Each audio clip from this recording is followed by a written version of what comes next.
Hi friends, Pongal start ஆயிடுச்சு. அனைவருக்கும் இனிய பொங்கல் நல்வாழ்த்துக்கள். இந்த வீடியோவில் பொங்கலை பற்றின பல இன்ட்ரெஸ்டிங்கான ஃபேக்ட்ஸ் தான் இந்த வீடியோவில் பார்க்க போகிறோம். வாங்க வீடியோக்குள்ளே போகலாம்.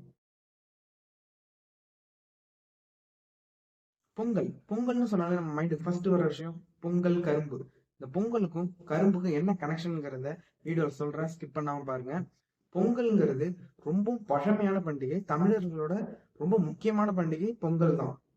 ஆனால் பழங்காலத்துலலாம் பார்த்தீங்கன்னா பொங்கல்ங்கிறது இந்த பேர் இல்லை, வேற வேற பேர் வச்சு கொண்டாடி இருக்காங்க. ஆனா பண்டிகை எல்லாமே ஒண்ணுதான். இந்த பொங்கல் பண்டிகைங்கிறது சூரியனுக்கும் இயற்கைக்கும் நன்றி சொல்ற விழாவை தான் கொண்டாடிட்டு இருந்திருக்காங்க.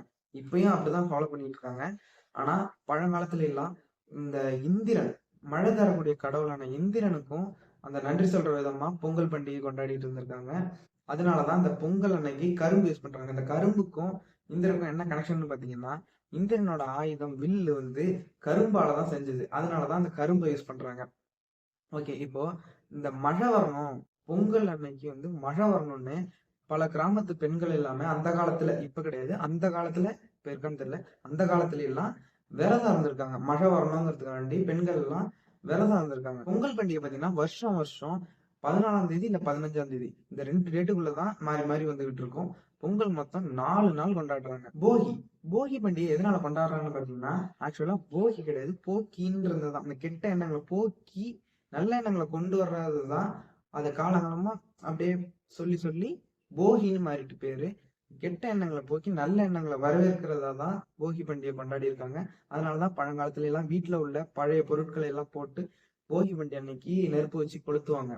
சொல்ல போனா பழங்காலத்துல, இன்னும் ரொம்ப பழங்காலத்துல எல்லாம் போகி பண்டிகை அன்னைக்கு ஒப்பாரி வைப்பாங்களாம். ஆமாங்க, நான் சும்மா சொல்லல, தப்பா பேசுறேன்னு வச்சுக்கீங்க. ஆனா உண்மை, போகி பண்டிகை அன்னைக்கு பழங்காலத்துல எல்லாம் ஒப்பாரி வைப்பாங்களாம். எதனாலன்னு பாத்தீங்கன்னா, அன்னைக்குதான் புத்தர் இறந்ததா சொல்லப்படுதுன்னு எல்லாருமே அன்னைக்கு ஒப்பாரி வைக்கிறாங்க. போகி பண்டிகைக்கும் அடுத்த நாள் தை முதல் நாள் அன்னைக்கு பொங்கல் பண்டிகையை வந்து முத்தத்துல வச்சு சூரியனை வணங்கிட்டு பொங்கல் விழாவை கொண்டாடுறாங்க. இது எதனால முத்தத்துல வச்சு கொண்டாடுறாங்கன்னு பாத்தீங்கன்னா, பொங்கல் விழாங்கிறது விவசாயத்துக்கெல்லாம் உதவி செஞ்ச சூரியன், இயற்கை, இந்திரன், மழைக்கு தர்ற கடவுளான இந்திரன் எல்லாருக்கும் நன்றி சொல்ற விழாவை தான் பொங்கல் பண்டிகை கொண்டாடுறாங்க. அன்னைக்கு பொங்கல் அன்னைக்கு சூரியனை எல்லாம் வணங்கிட்டு தான் இந்த பொங்கலை கொண்டாடுறாங்க. அதனாலதான் முத்தத்துல பொங்கல் வச்சு கொண்டாடுறாங்க. இப்ப எல்லாம் பல பேர் வந்து முத்தத்து பொங்கல் கம்மியா தான் கொண்டாடிட்டு இருக்காங்க. எல்லாருமே வீட்லயே பொங்கல் வச்சிடறாங்க. தை முதல் நாள் பொங்கலுக்கும் அடுத்த நாள் தை 2வது நாள் பாத்தீங்கன்னா மாட்டு பொங்கல்னு ஒரு பொங்கல் கொண்டாடுறாங்க. இது எதனால கொண்டாடுறாங்கன்னு பாத்தீங்கன்னா, விவசாயத்துக்கு இப்ப எல்லாம் டிராக்டர் யூஸ் பண்றாங்க. ஆனா பழமையில எல்லாம் பாத்தீங்கன்னா மாடுதான் யூஸ் பண்ணுவாங்க. மாட்டை வச்சுதான் கொள்ளையெல்லாம் உழுது விவசாயம் பண்ணிருக்காங்க. அதனால மாட்டுக்கு நன்றி சொல்ற விதமா மாட்டு பொங்கல்னு கொண்டாடுறாங்க. இந்த மாட்டு பொங்கல் அன்னைக்கு மாட்டை சுத்தம் பண்ணி அலங்காரம் பண்ணி மாட்டுக்கு சாப்பாடு வச்சு மாட்டை வணங்கி இந்த பொங்கலை கொண்டாடுறாங்க. இன்னைக்குதான் தமிழர்களோட வீர விளையாட்டான ஜல்லிக்கட்டு போட்டி நடக்குது. ஜல்லிக்கட்டுக்கு ஏறுதழுதல், மஞ்சு விரட்டுதல், கொள்ளேறுதழுதல்னு நிறைய பேர் இருக்கு. ஜல்லிக்கட்டுக்கு ஏன் இந்த ஜல்லிக்கட்டுன்னு பேர் வந்ததுன்னு பாத்தீங்கன்னா, ஒரு 50 வருஷத்துக்கு முன்னாடி எல்லாம் ஜல்லிக்காசுன்னு மாட்டு கொம்புல வந்து காசு கட்டுவாங்களாம். காளைய அடக்குறவங்களுக்கு அந்த ஜல்லி காசை பிரைஸா கொடுப்பாங்க.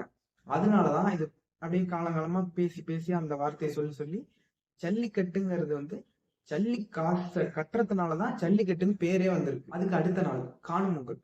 காணும் பொங்கல் எதனால கொண்டாடுறாங்கன்னு பாத்தீங்கன்னா, இப்ப எல்லாம் அந்த முறை இருக்கா, எல்லாரும் ஃபாலோ பண்றாங்களான்னு எனக்கு சரியா தெரியல.